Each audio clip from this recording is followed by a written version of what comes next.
Welcome. My name is Paul Snook, and I'd like to take you through some key learnings and insights from the MBA 2022 Virtual Global module. The module was designed to gain perspectives about life and experiences in other countries, from the balcony, as it were. From the outset, I noticed that all speakers were passionate about their specific topic and country, and they had a real willingness to share this. They were driven to share as much as possible in a short space of time, and almost everyone wanted to engage further. And this forms the basis or undercurrent of the three learnings from a country, company, and personal level that I'd like to reflect on.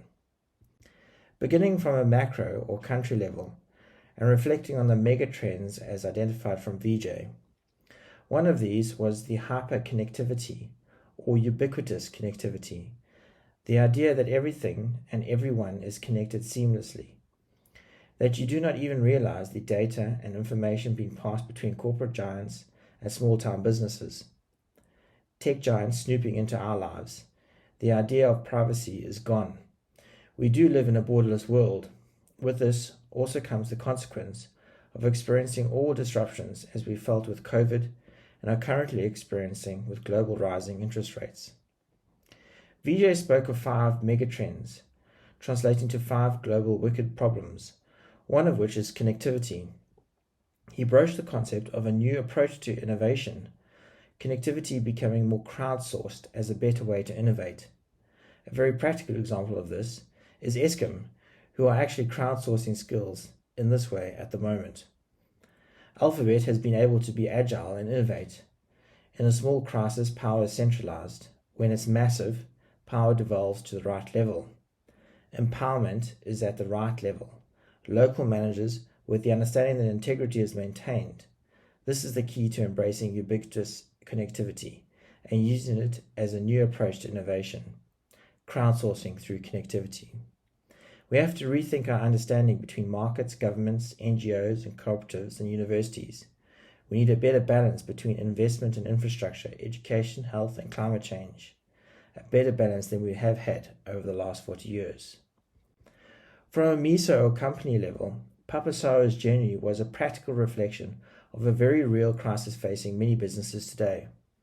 That of trying to turn around a business, making it profitable. He did this through empowerment of his people, honesty, quick decisions, and going onto the floor and seeing what is being done.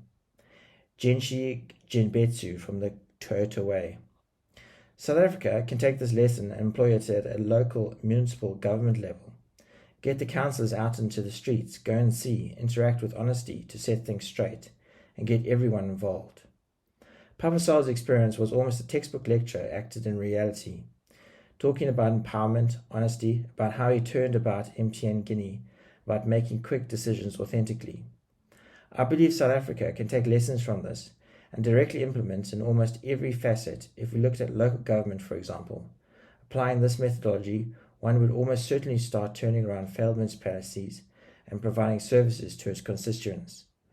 This enabling its people to become economically active, basic needs being met. I know this is almost a pipe dream, but this is the mountaintop that we aim for. The wicked problems in the complexity space, uncertainty, turning that into an advantage.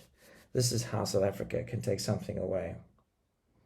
Referring back to the theory learned, using a futures thinking tool, causal layered analysis, the surface systems, stakeholders, and stories, requires changing the underlying narratives, so important in our South African context. Robert Sobukwe once said, "True leadership demands complete subjugation of self, absolute honesty, integrity, and uprightness of character and fearlessness, and above all, a consuming love of one's people."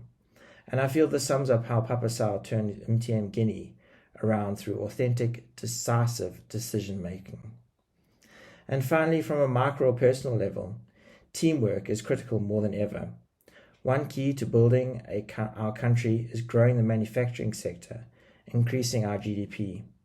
The only real way of doing this now is to give back selflessly to society in terms of skills development, in order to see businesses grow and prosper. This does require a lot of selflessness. However, in order to break the bad stories and create new stories, the concept of being proud of your work and output needs to be entrenched. Drawing on the passion from the multiple perspectives of the speakers over the course of the virtual global module, even as we in a country that is in turmoil, but still ripe with opportunity, all that remains for us is to fussbait, to have grit and endurance for the journey to go on.